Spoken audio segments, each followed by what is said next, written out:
നമസ്കാരം. നമസ്കാരം. ഗുരുമൂർത്തിജി ഒരു ഗ്യാപ്പിന് ശേഷമാണ് നമ്മുടെ ഇന്ത്യ ലൈവിലേക്ക് വരുന്നത്. പ്രിയപ്പെട്ട പ്രേക്ഷകരെ, നിങ്ങൾ ഇടയ്ക്കിടയ്ക്ക് എന്നോട് ചോദിക്കുന്നുണ്ട്, എവിടെ നമ്മുടെ ഗുരുമൂർത്തി, എവിടെ നമ്മുടെ ഗുരുമൂർത്തി, ഇതായിരിക്കുന്നു ഗുരുമൂർത്തി. അപ്പോൾ ഗുരുമൂർത്തിജി വന്നത് വലിയ സന്തോഷം. ഞാൻ ഇന്ന് അങ്ങയോട് ചോദിക്കാൻ പോകുന്ന ചോദ്യം ഒരു രാഷ്ട്രീയ ചോദ്യമാണ്. നമ്മൾ കഴിഞ്ഞ വിഷയങ്ങളിലൊക്കെ ആധ്യാത്മിക വിഷയങ്ങളാണ് സംസാരിക്കുന്നത്. എനിക്കറിയേണ്ടത്, അങ്ങ് ഒരു ആധ്യാത്മിക പ്രവർത്തകൻ മാത്രമല്ല, ഒരു രാഷ്ട്രീയ നിരീക്ഷകൻ കൂടി, വളരെ ഷാർപ്പായുള്ള അഭിപ്രായങ്ങൾ പറയുകയും വളരെ കാൽക്കുലേറ്റഡ് ആയിട്ട് പഠിച്ച് വിശകലനം ചെയ്ത അഭിപ്രായങ്ങൾ പറയുന്ന ആളാണ്. കേരളം ഇനി ആര് ഭരിക്കും? വോട്ടിംഗ് പാറ്റേൺ ശ്രദ്ധിച്ചു കഴിഞ്ഞാൽ അത് വലതുപക്ഷത്തിലേക്കാണ് ചാഞ്ഞു നിൽക്കുന്നത്. പക്ഷേ ഇവിടെ BJP വളരെ അനിഷേധ്യ ശക്തിയായിട്ട് ഈ തെരഞ്ഞെടുപ്പ് വന്നു. പക്ഷേ ഇതിലൊരു സത്യം എന്താണെന്ന് വെച്ചാൽ, ഞാനിത് തുറന്നു പറയുകയാണ്, BJPയുടെ പ്രവർത്തന മികവുകൊണ്ടല്ല കേരളത്തിൽ BJPക്ക് ആൾക്കാർ വോട്ട് ചെയ്തത്.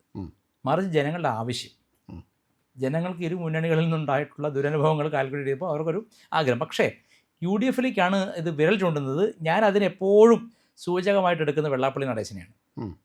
കാരണം വെള്ളാപ്പള്ളി നടേശൻ എങ്ങോട്ടാണ് ചായുന്നത് അവിടെ ഫലമുണ്ടെന്നർത്ഥം. പക്ഷെ അദ്ദേഹം ഇടതുപക്ഷം അധികാരത്തിൽ വരും, പിണറായി തുടരുന്നു അങ്ങനെയൊക്കെ പറഞ്ഞു. പക്ഷേ കഴിഞ്ഞ ദിവസം പറഞ്ഞു KC വേണുഗോപാലാണ് യോഗ്യൻ എന്ന് പറഞ്ഞു. അപ്പോൾ എനിക്ക് തോന്നിയത് സതീശനോട് അടുത്ത നീരസമാണ്.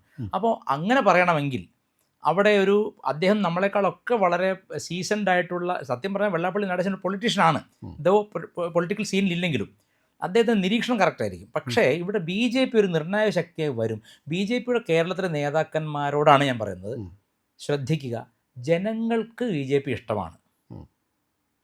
നേതൃത്വം വേണ്ടും വണ്ണം ശക്തമായ പ്രവർത്തനം കാഴ്ചവെച്ചോ എന്ന കാര്യത്തിൽ എനിക്ക് സംശയമുണ്ട്. കാരണം അനവധി വിഷയങ്ങൾ, നമുക്ക് ശബരിമല വിഷയം വളരെ പ്രധാനപ്പെട്ട വിഷയം, ഈ സ്വർണം മോഷ്ടിച്ചുകൊണ്ടുപോയ വിഷയം, അത് എൻകാഷ് ചെയ്ത് UDF ആണ്. അവിടെയാണ് നമ്മുടെ പ്രശ്നം എന്ന് പറയുന്നത്. ഇപ്പം ഉദാഹരണം പറഞ്ഞാൽ ഈ ഒരു ഇലക്ഷൻ സിനാരിയോയിൽ ഇപ്പോൾ രമേശ് ചെന്നിത്തല മുഖ്യമന്ത്രി ആകുമോ, അല്ലെങ്കിൽ KC ആകുമോ, അല്ലെങ്കിൽ മറ്റേ നമ്മുടെ സതീശനാകുമോ, ഇതൊക്കെ ചോദ്യം വരുന്നത് എന്തുകൊണ്ടാണ്? ദർ ഇസ് എ ടോട്ടൽ ഒരു ക്ലൈമറ്റ് ചേഞ്ച് ഉണ്ട്. അത് UDFന് അനുകൂലമായിട്ടാണ് കാണുന്നത്. പക്ഷേ BJP അതിലൊരു 10 സീറ്റ് പിടിക്കുകയാണെങ്കിൽ പോലും നിർണായകമാവുന്ന രീതിയിലുള്ള റിസൾട്ട് ആയിരിക്കും വരിക. ഇപ്പം 140-ൽ 10 പോയ 130-ൽ നിന്ന് പിന്നെയുള്ള ഭാഗമാണല്ലോ, ആ ഭാഗത്തിൽ തൂക്കുസഭ വരാം. പക്ഷെ അപ്പോഴും BJP അവിടെ ശരിക്ക് BJPയുടെ 10 സീറ്റ് ഉണ്ടാവുന്നുള്ളത് വളരെ പ്രധാനപ്പെട്ട കാര്യമാണ്. അവിടെ എനിക്കൊരു കാര്യം പറയാനുണ്ട്, 2 കാര്യങ്ങൾ എനിക്ക് പറയാനുണ്ട് അങ്ങയുടെ ശ്രദ്ധയിലേക്ക്. ഒന്ന്, BJP ശരിക്കും പ്രവർത്തിച്ചില്ല എന്ന് പറയുന്ന അങ്ങയുടെ ആക്ഷേപം തെറ്റാണെന്ന് ഞാൻ പറയും. കാരണം എന്നറിയോ, BJPക്ക് ശരിക്കും പ്രവർത്തിക്കാൻ ഗ്രൗണ്ടിൽ പലയിടത്തും BJPക്ക് ബൂത്ത് കമ്മിറ്റികൾ പോലും ഉണ്ടായിരുന്നില്ല. ആളുണ്ടെങ്കിലല്ലേ പ്രവർത്തിക്കാൻ പറ്റുള്ളൂ. അല്ലെ, അതിനൊരു വലിയ ആക്ഷേപമാണ്. വലിയ ആക്ഷേപമാണ്. ഞാൻ ഒരു കാര്യം പൂർത്തിയായില്ല, അങ്ങൊന്ന് ശ്രദ്ധിക്കണം. അതായത് ഞാൻ നമ്മുടെ സുരേന്ദ്രൻ സംസ്ഥാന അധ്യക്ഷനായ സമയത്ത്, സുരേന്ദ്രൻ അധ്യക്ഷനായ ഒരാഴ്ചയ്ക്ക് ശേഷം ഞങ്ങൾ തമ്മിൽ കണ്ടു. നമ്മൾ BTH ഹോട്ടലിൽ ഇരുന്ന് ഞങ്ങൾ ദോശ കഴിക്കുന്നു. അപ്പോൾ ഞാൻ KSനോട് പറഞ്ഞു, ഇത് പ്രധാനപ്പെട്ട കാര്യം തെരഞ്ഞെടുപ്പിൻ്റെ, KSനോട് ഞാൻ പറയേണ്ട കാര്യമില്ല, അങ്ങേക്കറിയാം, തെരഞ്ഞെടുപ്പിൻ്റെ ഗീതയോ ബൈബിളോ ആണ് വോട്ടർ പട്ടിക. തീർച്ചയായിട്ടും വോട്ടർ പട്ടികയിൽ ആളുകൾ ചേർക്കുക, ഇല്ലാത്തവരെ ഒഴിവാക്കുക, ഈ പ്രക്രിയ വളരെ പ്രധാനപ്പെട്ടതാണ്. ഇപ്പോഴും എനിക്കറിയാവുന്ന പല ആളുകളും, എറണാകുളത്ത് ജോലി ചെയ്യുന്ന ആളുകൾ നാട്ടിൽ ചെന്നപ്പോൾ കടുത്ത സംഘപരിവാർ അനുകൂലികളായിട്ടുള്ള ആളുകൾ, ഞാൻ BJP എന്നല്ല പറഞ്ഞത്, സംഘപരിവാർ അനുകൂലികളായിട്ടുള്ള ആളുകൾ നാട്ടിൽ ചെന്നപ്പോൾ വോട്ടില്ല. അപ്പോൾ നാട്ടിലുള്ള നമ്മുടെ അടിസ്ഥാന പ്രവർത്തനത്തിലുള്ള പാളിച്ച. അപ്പോൾ പ്രവർത്തകർ എന്ന് പറഞ്ഞാൽ ആരാന്ന് അങ്ങേക്ക് അറിയാമോ? സംഘ സ്വയംസേവകരാണ്. സ്വയംസേവകരല്ലാതെ ഒരു പ്രവർത്തന ശൈലി ഉണ്ടാക്കാൻ, അല്ലെങ്കിൽ പൊതുരാഷ്ട്രീയ ശൈലിക്ക് ആരും പ്രവർത്തിക്കുന്നില്ല. എപ്പോഴും സംഘത്തെ പരമാവധി യൂട്ടിലൈസ് ചെയ്യുകയാണ് ചെയ്യുന്നത്. ഇപ്പോൾ BJP എന്ന് പറഞ്ഞ പാർട്ടിയുടെ സ്വതന്ത്രമായ പ്രവർത്തന ശൈലിയിൽ എപ്പോഴും സംഘത്തിൻ്റെ ശാഖകൾ ഉണർന്നില്ലെങ്കിൽ BJPയുടെ അവസ്ഥ പരിതാപകരമായിരിക്കും. ഇപ്പം ഞാൻ എൻ്റെ നാട്ടിലെ കാര്യം പറയാം. ആദ്യം നിന്ന നാട്ടിലെ കാര്യം എനിക്ക് നന്നായിട്ട് ഏറ്റുമാനൂർ അറിയാം. അവിടെ നിന്ന് എന്നോട് മുഖേഷ് അമ്മമാർ പറഞ്ഞത് അവർ പോയിട്ടാണ്, അല്ലെങ്കിൽ അതുമില്ല. അതെ, അല്ല, പലയിടത്തും അവിടെ 177 ബൂത്തുകളാണ് ഏറ്റുമാനൂരുള്ളത്. അതിൽ ഒരു 100ഇടത്ത് കഷ്ടിച്ച് ബൂത്ത് കമ്മിറ്റികളുണ്ടോ എന്ന് ചോദിച്ചാൽ ഇല്ല. അപ്പോൾ പിന്നെ അടിസ്ഥാന പ്രവർത്തനം BJP പ്രവർത്തകർ പ്രവർത്തിച്ചില്ല എന്ന് പറയുന്നത് തെറ്റാണെന്ന് പറയാൻ കാരണമാണ്. ഞാൻ തമാശ പറയാം. CPM ഒരു ഈഴവ തറവാടാണ്, BJP ഒരു ബ്രാഹ്മണ തറവാടാണ്, കോൺഗ്രസ് ഒരു നായർ തറവാടാണ്. നായന്മാർ അനൈക്യത്തിലാണ് എപ്പോഴും. അന്യനേട്ടനെതിരെ കേസ് കൊടുക്കുക, അമ്മാവനും മരുമനും തമ്മിൽ പ്രശ്നം, അമ്മാവൻ്റെ മുട്ട ഞാനും തല്ലി ഓടിക്കും, ഈ രീതിയിലാണ് കോൺഗ്രസ് വർക്ക് ചെയ്യുന്നത്. കണ്ടാൽ യാതൊരു സംഘടനാ സ്വഭാവമില്ലാത്തൊരു പൊളിറ്റിക്കൽ പാർട്ടി, അല്ലെങ്കിൽ ഒരു മൂവ്മെൻറ്റ്. ഈഴവ തറവാട്ടെ പോലെ ഈ ബന്ധങ്ങൾ വളരെ ഇഴയെടുപ്പമുള്ളതാണ് CPM. അവരെപ്പോഴും ഒരുമിച്ചാണ്. ബ്രാഹ്മണ തറവാട് ഇല്ലങ്ങളെ പോലെയാണ് BJP പേര് പറഞ്ഞത്. അടിത്തൊക്കെ ഉണ്ട്, ഞങ്ങൾ കേമന്മാരാണ്, ഏറ്റവും നല്ല ഫിലോസഫി ഞങ്ങളതാണ്. എൻ്റെ ഒരു തെറ്റിദ്ധാരണ മതി. ഞാൻ ഓർത്ത് ഈ BJP ബ്രാഹ്മണ തറവാടാന്ന് പറഞ്ഞാൽ ബ്രാഹ്മണിക്കൽ ഹെജുമണിയാണോ? അല്ലല്ല, ഞാൻ പറഞ്ഞത് ഐക്യം, അതെ, വർക്കിംഗ് സ്റ്റൈൽ. CPM-ന്റെ വോട്ടുകളൊക്കെ ഫിക്സ്ഡ് ആണ്, ഉറപ്പാണ്. CPM-ന് അറിയാം ഉറച്ച വോട്ടുകളാണ്. എത്ര വോട്ട് അവിടെ വീഴും, ഇനി ഏതവനാ വോട്ട് ചെയ്യാത്തത് വരെ അവർക്കറിയാം. BJP-ക്ക് ഒരു ബോധവും അതിനെപ്പറ്റിയില്ല. എവിടെയൊക്കെ ഇല്ലപ്പറമ്പുണ്ടെന്ന് അവർക്ക് അറിഞ്ഞൂടാ, അവിടെ ആര് കയ്യേറിയെന്ന് അവർക്ക് അറിയില്ല, ആര് മരം മുറിച്ച് കൊണ്ടുപോയെന്ന് അവർക്ക് അറിയില്ല. UDF അങ്ങനെയല്ല. UDF ഞങ്ങൾ കോളേജിൽ പഠിക്കുമ്പോഴും KSUവിൻ്റെ സ്വഭാവം പറയാം, നമുക്കറിയാമല്ലോ. നമ്മൾ വളരെ കൃത്യമായിട്ടൊക്കെ വർക്ക് ചെയ്യും, സംഘശാഖയിൽ പോകും, ABVP നന്നായി വർക്ക് ചെയ്യും. പിന്നെ CPM-കാർ SFIയും അതുപോലെ സ്ട്രോങ് ആയിട്ട് വർക്ക് ചെയ്യും. ഈ ഇലക്ഷന് തലേന്നൊരു ഇമോഷണൽ പ്രശ്നം ഉണ്ടാക്കുകയാണ് KSU ചെയ്യുക, ഒരു തല്ലുകൊള്ളുക, രക്തസാക്ഷിയാവുക, അതൊന്നും വീഴുക, കൈ കെട്ടി വരിക, സഹതാപ വോട്ടിലാണ് ഈ UDF എന്ന് പറഞ്ഞ പാർട്ടി നിൽക്കുന്നത്. ഇപ്പോൾ ഉദാഹരണം പറഞ്ഞാൽ ഈ UDF നായർ തറവാടെന്ന് പറയാൻ കാരണം അനൈക്യം മാത്രമേ ഉള്ളൂ. പക്ഷേ ഇലക്ഷൻ വരുമ്പോൾ തറവാട് അടിയന്തരമാണ്, എല്ലാവരും വരും, എന്നിട്ട് അവർ ബൂത്തുകൾ ശക്തമാക്കും. ആ ഒരു സത്യം പറഞ്ഞാൽ UDF എന്ന മുന്നണി പിന്നെ പ്രവർത്തിക്കുന്നത് ഒരു 4 മാസത്തിൽ താഴെയാണ് വർഷത്തിൽ. ആ ഇലക്ഷൻ വരുമ്പോൾ അവർ ചുറ്റും കൂടുകയാണ്. കാരണം അവിടെ അധികാരം എന്ന അപകർഷണം എല്ലാവർക്കും വേണം. വീതം വെക്കാനാണ് തങ്ങളിൽ മുഖത്ത് തുപ്പും നമ്മൾ ഒന്നെന്ന് ചൊല്ലും ചിരിക്കുന്നു മധുസൂദനാർ എഴുതിയ പോലെയാണ് UDF-ന്റെ പ്രവർത്തനം. പക്ഷേ അതിന് ഫലം എന്താണെന്നറിയോ? പ്രവർത്തകർ എപ്പോഴും സ്വതന്ത്രം, അവരെ പണിക്ക് റിയൽ എസ്റ്റേറ്റിനും പൈസ ഉണ്ടാക്കും. എന്നിട്ട് അവർ ഇലക്ഷൻ വരുമ്പോൾ എല്ലാവരും ചേർന്നിട്ട് അധികാരത്തിൽ അപകർഷണം പങ്കിടാൻ വേണ്ടി വരുന്നതാണ് കേരളത്തിൽ. പിന്നെ CPM അങ്ങനെയല്ല, എണ്ണയിട്ട യന്ത്രം പോലെ പിന്നെ ഈഴവ തറവാടുകളിൽ കാണുന്ന ബന്ധങ്ങൾ, ഐക്യം, വളരെ സ്നേഹവും ഐക്യവും, ആരാണെന്നറിയാം, അമ്മാവൻ്റെ മാനവൻ്റെ എല്ലാം അറിയാം. അവർ ഫൈറ്റ് ചെയ്താൽ പോലും അവർ പെട്ടെന്ന് തന്നെ അത് സോൾവ് ചെയ്യുന്നു. അവരെല്ലാത്തിലും ഒരുമിച്ചാണ്. ഇത് ഇല്ലപ്പറമ്പ് പോലെയാണ് BJP നിൽക്കുന്നത് ഇപ്പം. അല്ല, അത് എനിക്ക് തോന്നുന്നു വളരെ ശരിയായൊരു നിരീക്ഷണമാണ്. അത് പരിഹരിക്കണം. കാരണം BJPയെ സംബന്ധിച്ച് ചിലപ്പോൾ ഞാനിന്ന് കഴിഞ്ഞ ദിവസം നമ്മളൊരു വീഡിയോ ചെയ്തു, ചിലപ്പോൾ അത്ഭുതപ്പെട്ടു പോയാലും തരമില്ല. കാരണം ചിലപ്പോൾ ഒരു 19 സീറ്റ് വരെ BJPക്ക് കിട്ടാം. തീർച്ചയായും. കാരണം അതെന്തുകൊണ്ടാണ് ഞാൻ പറഞ്ഞു, it is the will of the people. ജനങ്ങളുടെ ബില്ല് എന്ന് പറഞ്ഞാൽ അതിന് 2 ഘടകങ്ങളുണ്ടെന്ന് എനിക്ക് തോന്നുന്നു. ഒന്ന് നരേന്ദ്രമോദി എന്ന് പറയുന്ന അദ്ദേഹത്തോടുള്ള മോദിജിയോടുള്ള സ്നേഹം, തീർച്ചയായിട്ടും. രണ്ടാമത്തത് കേരളത്തിൽ സമീപകാലത്ത് സംഘത്തിൻ്റെയൊക്കെ ഇടപെടൽ വഴി ഉണ്ടായിട്ടുള്ള ഒരു ഹിന്ദു ജാഗരണം. അത് സംഘം നല്ല പണിയെടുത്തിട്ടുണ്ട്. ശതാബ്ദി വർഷം കൂടി സംഘം മാത്രമേ പണിയെടുക്കുന്നുള്ളൂ. അതിൻ്റെ ഗുണഭോക്തായിട്ട് BJP മാറാം. അതാണ്, അത് തെറ്റായ രാഷ്ട്രീയമല്ലേ? അത് തീർച്ചയായിട്ടും. എൻ്റെ പോയിന്റ് എന്താ വെച്ചാൽ, എപ്പോഴും ഈ സ്വയം സേവർക്കൊന്നും ഉറക്കമില്ല, ഊണില്ല, അവർക്ക് ഒരു കാര്യത്തിനും എന്തിനും വരുമാനത്തിന് പോലും ബുദ്ധിമുട്ടുന്ന ആയിരക്കണക്കിന് സ്വയം സേവകർ കേരളത്തിലുണ്ട്. ഇവരുടെ വിയർപ്പും ചോരയും അല്ലേ ഇവിടെ BJP ഉണ്ണുന്ന ചോറിലുള്ളതാണ് ചോദ്യം. ഇങ്ങനെയാണോ ഒരു പൊളിറ്റിക്കൽ പാർട്ടി മൂവ് ചെയ്യേണ്ടത്? അത് തെറ്റാണ്. പിന്നെ അതിൽ തെറ്റായ ഒരു കാൽക്കുലേഷൻ വന്നത് ഞാൻ പറയാം. ഛത്തീസ്ഗഡിൽ കന്യാസ്ത്രീകൾ അന്യന്മാർ പ്രവേശിച്ചു കൂടാത്ത ഇടത്ത് കയറിയിട്ട്, ആദിവാസി മേഖലയിൽ കയറിയിട്ട്, അവിടുന്ന് സത്യം പറഞ്ഞത് മനുഷ്യക്കടത്താണ്. ഛത്തീസ്ഗഡിലെ ആ മന്ത്രിസഭ അല്ലെങ്കിൽ ആ മുഖ്യമന്ത്രി തീരുമാനിച്ചത് തെറ്റാണ്, നിയമവിരുദ്ധമാണ്. കേരളത്തിൽ നിന്നാണ് BJPയുടെ പ്രസിഡന്റാണ് ഏറ്റവും ആവേശം കാണിച്ചത്. അതിൽ നിന്ന് നമുക്ക് എന്താണ് പാഠം കിട്ടുന്നത്? അതായത് സ്വർണ്ണക്കേസിൽ യാതൊരു അഭിപ്രായം പറയാതിരിക്കുന്ന ഒരു പ്രസിഡന്റ്, ശബരിമല കൊള്ളയിൽ യാതൊരു അഭിപ്രായം പറയാതിരിക്കുന്ന പ്രസിഡന്റ്, അവിടെ പോയിട്ട് ഹിന്ദുക്കളെ മതം മാറ്റാൻ വേണ്ടി പോയ കന്യാസ്ത്രീകളെ എന്തു ജീവൻ കൊടുത്തും രക്ഷിക്കുന്നു പറയുമ്പോൾ നമുക്ക് കിട്ടുന്ന സന്ദേശം ഒരു ആൻറ്റി ഹിന്ദു സെന്റിമെൻ്റാണ്. അതിനെ അംഗീകരിക്കാൻ ഹിന്ദു ജനത RC അഭിപ്രായമൊക്കെ പറഞ്ഞിരുന്നു. അത് പക്ഷേ അത് ആക്ഷൻ ഇല്ലാത്ത അഭിപ്രായമാണ്. അല്ല, ഇപ്പം ഞാൻ പെട്ടെന്ന് ഓർക്കുന്നത്, ഇപ്പം നമ്മൾ സംസാരിക്കുന്ന ഈ സമയത്താണ് ഈ കൃഷ്ണ വിഷയം വന്നത്, ഭഗവാൻ മന്തി കഴിക്കുന്നതായിട്ട്. പക്ഷേ കേരള BJPക്ക് ഒരു സ്റ്റേറ്റ്മെൻറ്റ് വന്നില്ല. അത് മാത്രമല്ല, ഞാനിത് പറയുമ്പോൾ വിഷമം തോന്നരുത്, ഇത് വലിയ സ്പാർക്ക് ചെയ്യാം.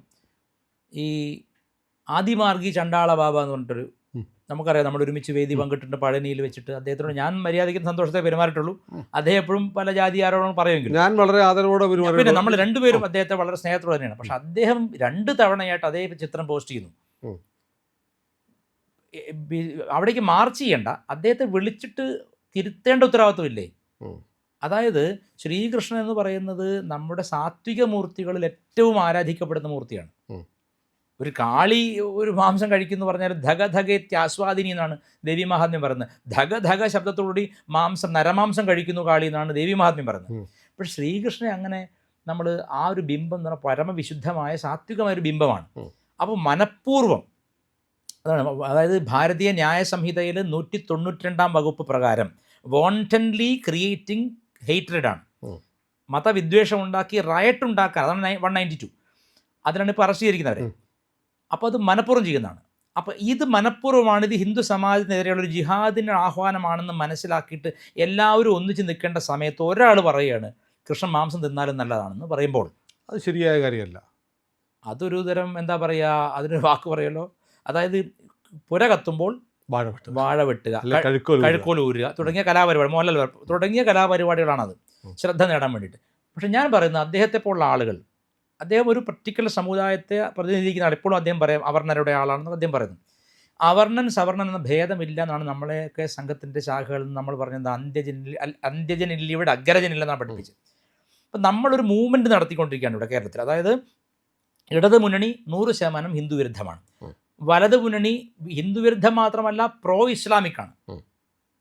ജമാഅത്തെ ഇസ്ലാമിയും SDPയും ഒക്കെ അവരുടെ കൂടെയാണ്. ആ സ്ഥിതിയിൽ നമുക്കൊരു പൊളിറ്റിക്കൽ ഹെഡ് ഉണ്ടാവണം, സ്പിയർ ഹെഡ് ആവണമെങ്കിൽ ഈ നാനാവിധത്തിൽ ചിതറിയാൽ സാധിക്കില്ല. അപ്പോൾ അദ്ദേഹം പണം വാങ്ങിയെന്ന് ഞാൻ ആരോപിക്കുന്നില്ല. എന്തായിരിക്കും ചേതോ വികാരം? ഒരു വ്യക്തി അയാളുടെ കടയിലെ മാംസാഹാരം മന്തി എന്ന് പറഞ്ഞ കേരളീയമല്ലാത്തൊരു ഭക്ഷണം, അതെ, അറബിക് ഫുഡാണ്.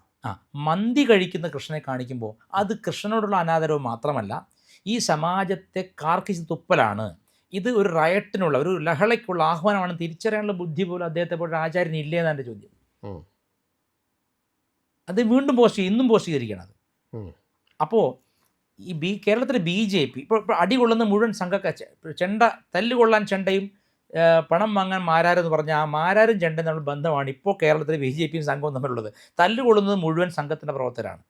അല്ലെങ്കിൽ എവിടെയെങ്കിലും കഷ്ടപ്പെട്ടൊരു വിഷയത്തിൽ ഇടപെട്ട് എല്ലാറ്റിലും ഹിന്ദുക്കൾക്ക് വേണ്ടി നിൽക്കുന്ന രീതിയിൽ നിൽക്കുന്ന പ്രസ്ഥാനത്തെ എല്ലാത്തിനും ഉപയോഗിക്കുക.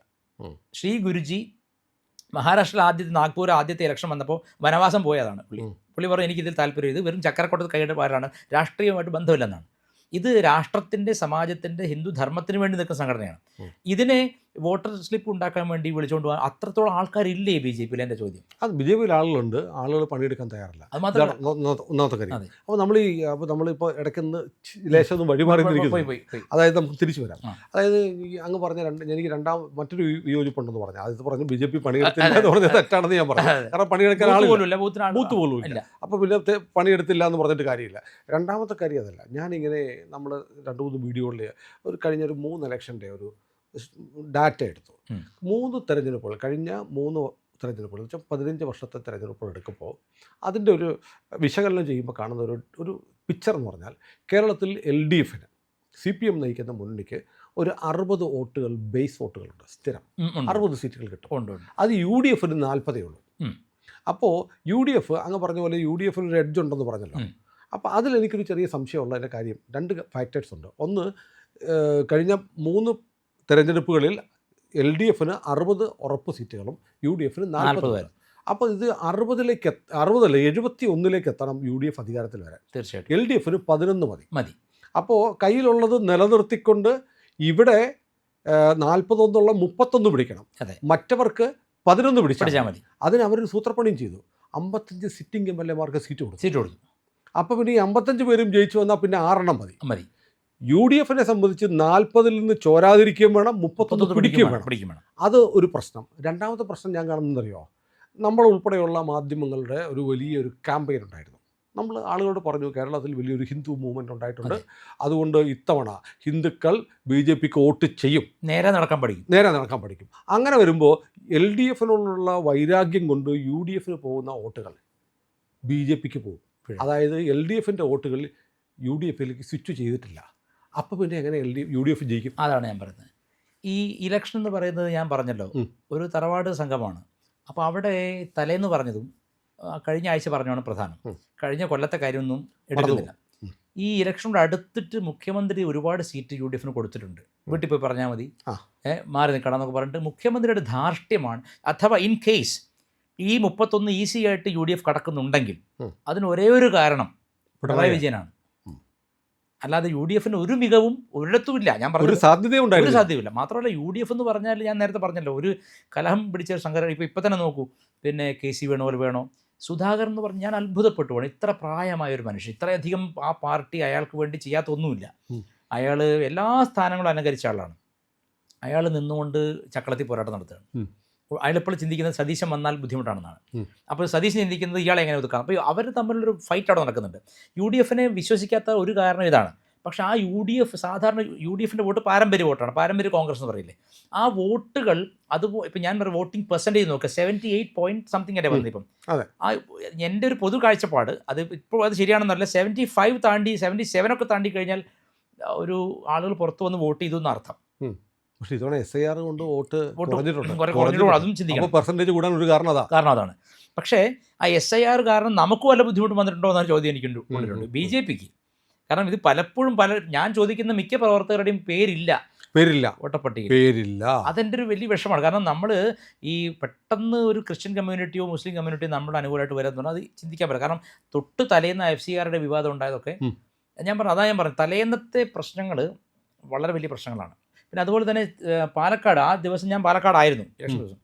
പാലക്കാട് ശോഭ ചേച്ചി ജയിക്കും എന്ന് 100% വിചാരിച്ചിരുന്ന എനിക്ക് പെട്ടെന്നൊരു വിവാദം അവിടെ തലേന്ന് ആ വോട്ടിംഗ് ഡേയിൽ ഉണ്ടായത്, അതിന് തൊട്ട് തലേന്ന് ഉണ്ടാക്കിയത് UDFിൻ്റെ ആസൂത്രണമാണ്, വളരെ കൃത്യമായ ആസൂത്രണമാണ്.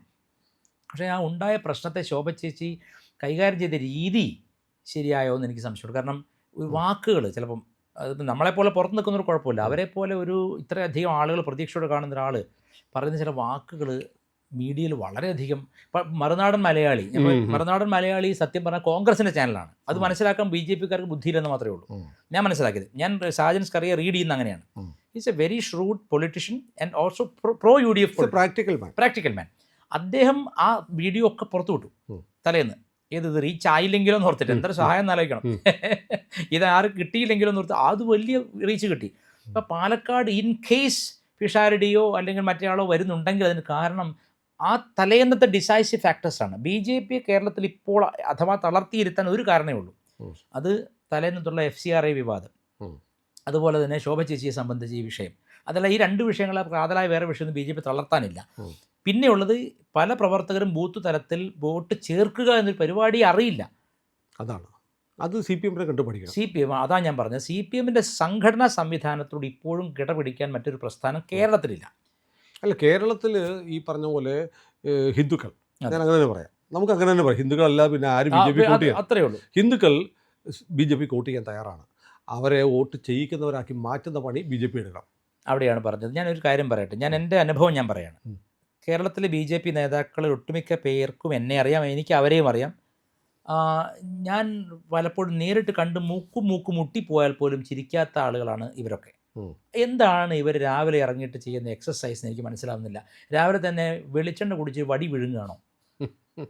ഞാനൊരു കാര്യം പറയാം, ഈ ഇലക്ഷൻ എന്ന് പറയുന്നത് ഒരു എഞ്ചിനീയറിംഗ് ആണ്. അതെ, സോഷ്യൽ എഞ്ചിനീയറിംഗ് ആണ്. പിണറായി വിജയനിൽ നിന്ന് പഠിക്കേണ്ട ഒരു വലിയ പാഠമുണ്ട്. അതെന്താണെന്ന് വെച്ചാൽ, എനിക്ക് തോന്നുന്നു ഒരു നേതാവിന് ഇന്ത്യയിൽ ധാർഷ്ട്യം കാണിച്ചുകൊണ്ട് തന്നെ ഭരണ തുടർച്ച കിട്ടിയിട്ടുണ്ടെങ്കിൽ അത് പിണറായി വിജയൻ മാത്രമാണ്. വേറെ ആരെങ്കിലും അത്തരത്തിൽ പെരുമാറിക്കഴിഞ്ഞാൽ അതെന്തായിരിക്കും അതിൻ്റെ കാരണം എന്നാണ് ഞാൻ ചോദിക്കുന്നത്. അതായത് സ്ട്രെങ്ത്ത് കാണിക്കേണ്ടത് സ്ട്രെങ്ത്ത് കാണിച്ചുകൊണ്ടും അടിക്കേണ്ടവനെ അടിച്ചും വീഴ്ത്തേണ്ടവനെ വീഴ്ത്തിയും നിങ്ങളോടൊപ്പം ഞാനുണ്ടെന്നുള്ളൊരു സന്ദേശമാണത്. അതെ, തീർച്ചയായും.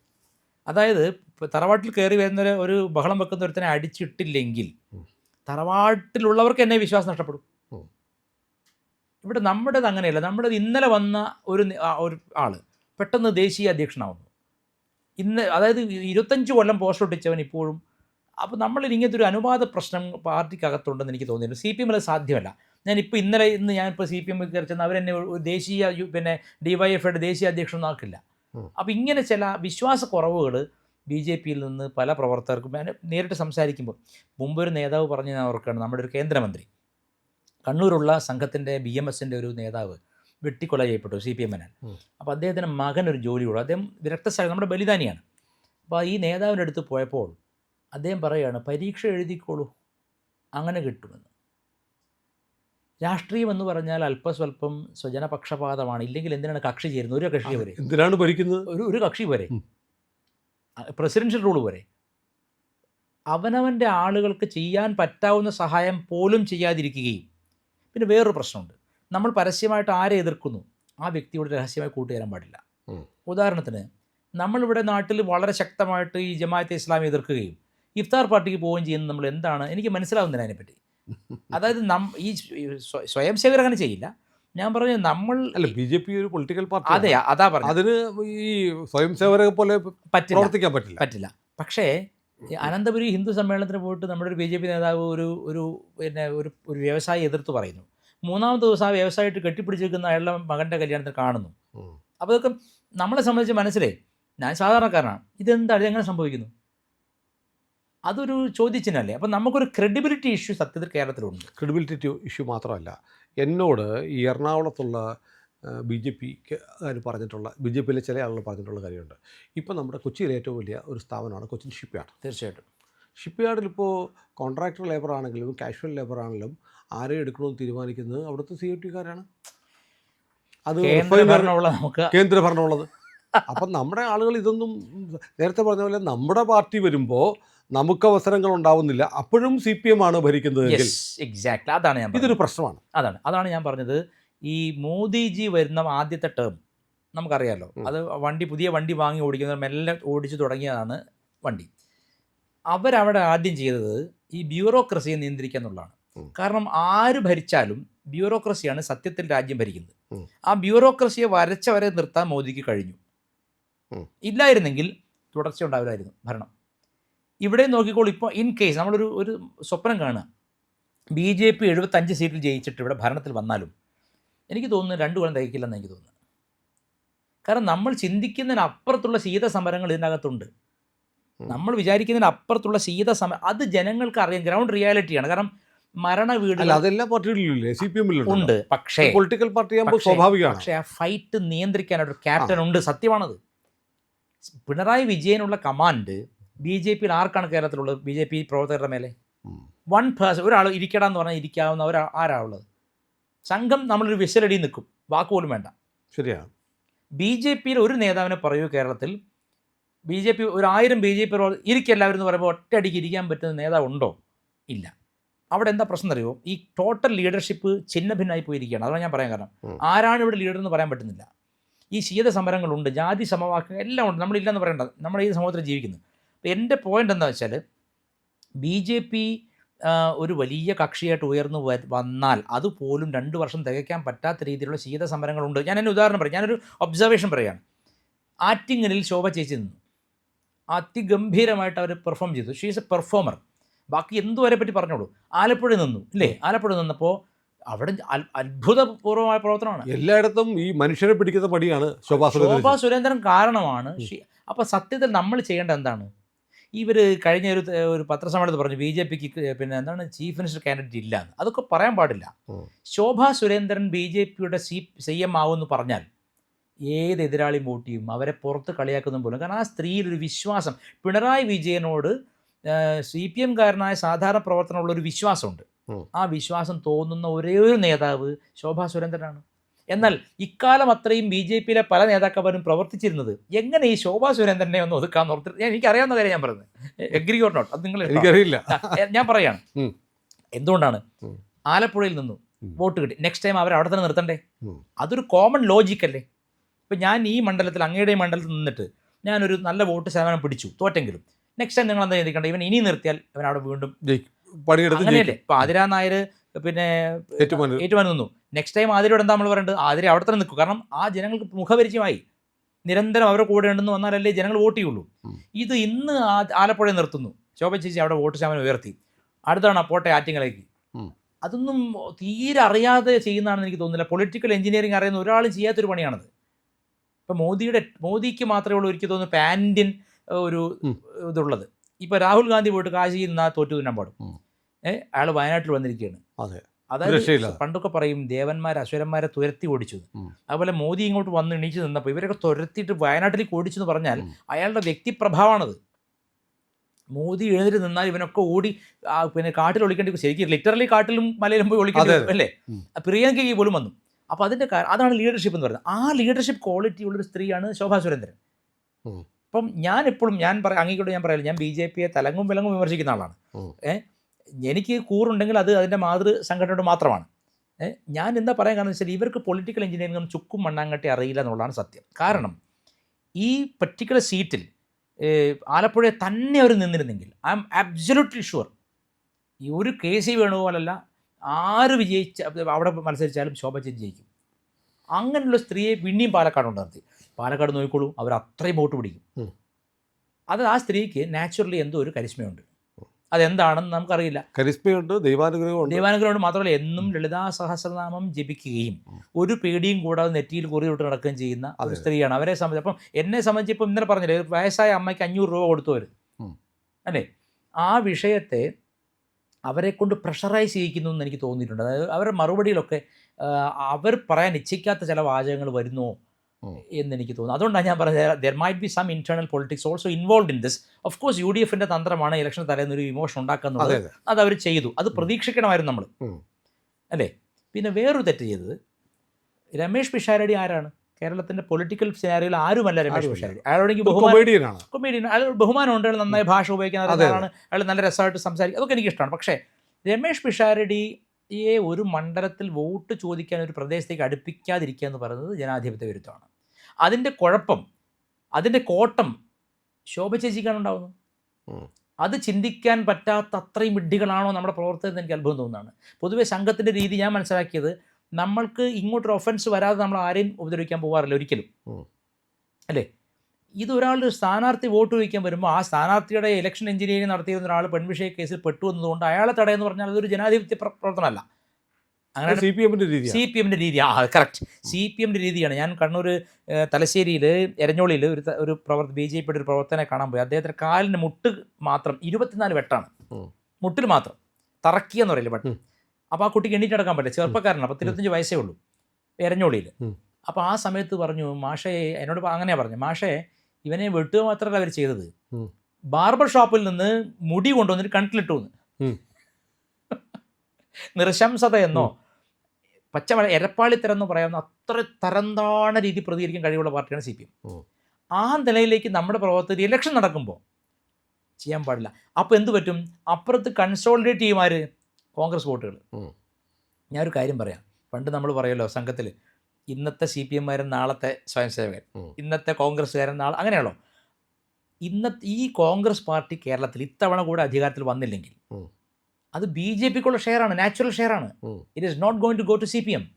അത് BJPയിലേക്ക് വരേണ്ടതാണ്. പക്ഷെ നമ്മളൊരു ഭീകരവാദികളെന്ന് കാണിച്ചാൽ അത് മടിക്കുകയും അവിടെ കൺസോൾട്ടേറ്റ്, അതാണ് ഞാൻ പറഞ്ഞത്. അതായത് UDFൽ ഈ വോട്ട് കൺസോൾട്ടേഷൻ വരാൻ പ്രധാന കാരണം CPMന്റെ അക്രമം ഒന്നാണ്, അക്രമ രാഷ്ട്രീയം. BJP അതേ ലൈൻ പിടിച്ചാൽ, ഇലക്ഷൻ തലേന്നത് പിടിച്ചാൽ അത് നമ്മളെ ബാധിക്കും. ഞാൻ പറയുന്നത് എൻ്റെ പോയിൻ്റാണ്, അത് നമുക്ക് ഇലക്ഷന് 4-ാം തീയതി കാണാം. UDFന് അനുകൂലമായ ഒരു എഡ്ജ് ഇവിടെ വന്നിട്ടുണ്ടെങ്കിൽ അതിന് 2 കാരണങ്ങളാണ്. ഒന്ന്, വേണ്ടത്ര രീതിയിൽ BJPക്കാർ സ്വന്തം പ്രവർത്തകരെ കാണുന്നില്ല, വർക്ക്, അതാണ് ഞാൻ പറഞ്ഞത്. അതായത് വോട്ട് കിട്ടിയോ, ഇവർ ആദ്യമേ തന്നെ വെള്ള ഷർട്ട് എങ്ങനെ ചുളിയാതെ വൈകുന്നേരം വരെ കൊണ്ടുപോകാന്നുള്ളൊരു ചിന്തയിലാണെന്ന് തോന്നുന്നു. CPM അങ്ങനെയല്ല, വീടാന്തരം പലവരും കയറും, ഒരു തവണയല്ല. നമ്മുടെ നാട്ടിലൊരു മരണ വീട്ടിൽ ഏറ്റവും ആദ്യം കാണാറിയാണ് CPMമാരെയാണ്. നമ്മൾ കാണുന്ന യാഥാർത്ഥ്യം, ഒരു മരണം നടന്നു, CPM കസേരയിടാൻ പന്തലിടാൻ അമ്മ വരും. UDFകാരനൊന്നും കിട്ടില്ല, വേർപ്പിൻ്റെ അസുഖമുള്ള സലീം കുമാർ പറഞ്ഞില്ലേ, വേർപ്പിൻ്റെ അസുഖമുള്ള പാർട്ടിയാണ്. പിന്നെ അതുപോലെ ശാരീരിക ക്ഷമതയുള്ളത് സംഘത്തിൻ്റെ സ്വയംസേവകർ മാത്രമാണ്. സംഘ സ്വയംസേവകരാവട്ടെ നമ്മുടെ കംഫർട്ട് സോണുകളിൽ മാത്രമേ ചെയ്യുള്ളൂ, അല്ലാതെ പോയിട്ട് ഒരു കോൺഗ്രസ്സുകാരെ വിട്ട് പന്തലിടാൻ നമ്മൾ പോകും. കാരണം സംഘത്തിന് വോട്ട് പിടിക്കുന്ന പരിപാടി ഇല്ലല്ലോ. അത് ആരാണ് ചെയ്യേണ്ടത്? BJP ആണ് ചെയ്യേണ്ടത്. BJP ആവട്ടെ നേരത്തെ നമ്പൂരിയുടെ മാതിരി ഉരുളിയും കൊണ്ട് നിൽക്കുകയാണ്, അങ്ങോട്ട് പോകാതെ, പറയക്കൊടിയിൽ പോവാതെ ഉരുളിയും കൊണ്ട് നിൽക്കുന്ന BJP നേതാക്കന്മാർ. അവരെന്താ ചെയ്യേണ്ടത്? എല്ലായിടത്തും പോകണ്ടേ, പോയിട്ട് അവിടെയുള്ള കാര്യങ്ങൾ ചെയ്യേണ്ടേ. Election is something emotional. Election എന്ന് പറഞ്ഞാൽ ഇറ്റ്സ് ഇമോഷണൽ കോഷൻ്റാണ് അവിടെ വർക്ക് ചെയ്യേണ്ടത്. അല്ലാണ്ട് അവിടെ IQ ഉള്ളവനൊന്നും ചെയ്യത്തില്ലോ. ഇമോഷനാണ് വേണ്ടത്. എൻ്റെ വീട്ടിൽ വന്ന് എൻ്റെ കുട്ടിയുടെ മൂക്ക് പിഴിഞ്ഞവൻ എൻ്റെ വോട്ട്. അതിൽ നിന്ന് ഇനി 2046 മാറ്റമൊന്നും വരില്ല, അത് എക്കാലത്തും അങ്ങനെ തന്നെയായിരിക്കും. അപ്പോൾ നമ്മൾ അതിനനുസരിച്ച് നമ്മുടെ പ്രവർത്തനം എത്ര പേർക്ക് വോട്ട് ചേർത്തു, എത്ര പേർക്ക് വോട്ട് മിസ് ചെയ്തു, സ്ലിപ്പ് കൊടുക്കണം, കൃത്യമായിട്ട് സ്ലിപ്പ് എത്തിക്കണം, അവർ ബൂത്തിൽ ആളിരിക്കണം. ഇതൊന്നും ഇപ്പോഴും ബാലദശയിലാണ് ഇപ്പോഴും ഉള്ളത്. ഏതായാലും തിരുത്താനുള്ള സമയമുണ്ട് തീർച്ചയായും. അല്ല, ഒരു കാര്യം പറയാം, ഈ വിൻഫോൾ എന്നൊരു പ്രയോഗം ഇംഗ്ലീഷിൽ, വിൻഫോൾ, വീണ് കിട്ടിയ ഭാഗ്യം.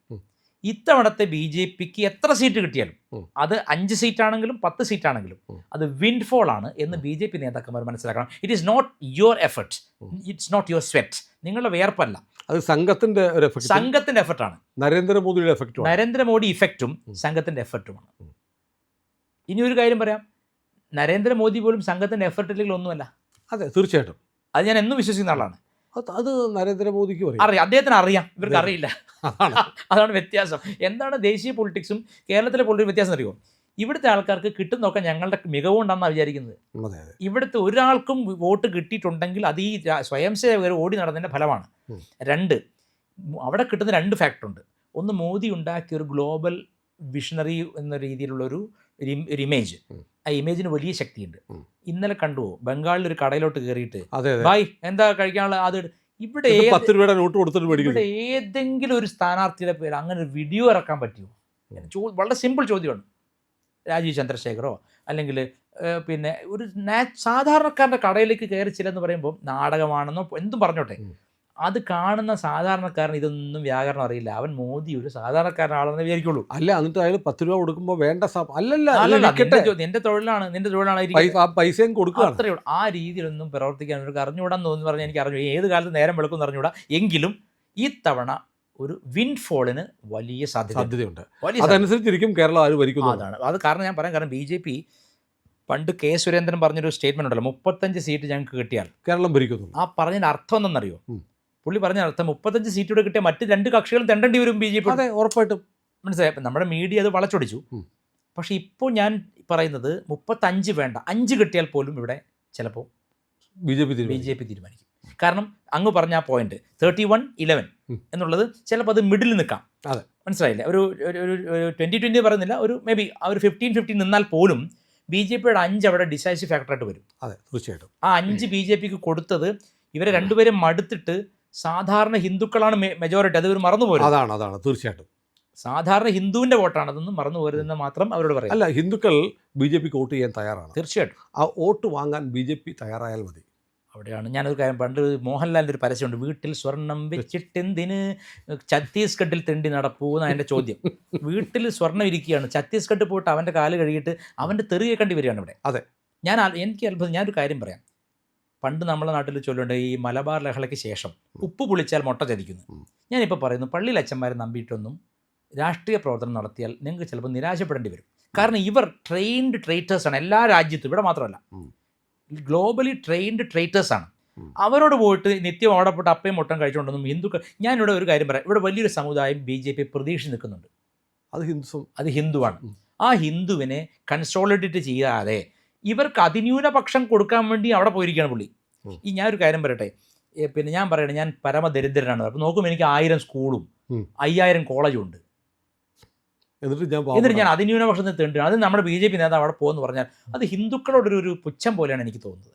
സത്യത്തിൽ ഹിന്ദുക്കളാണ് ഇപ്പോൾ ദരിദ്രന്മാർ.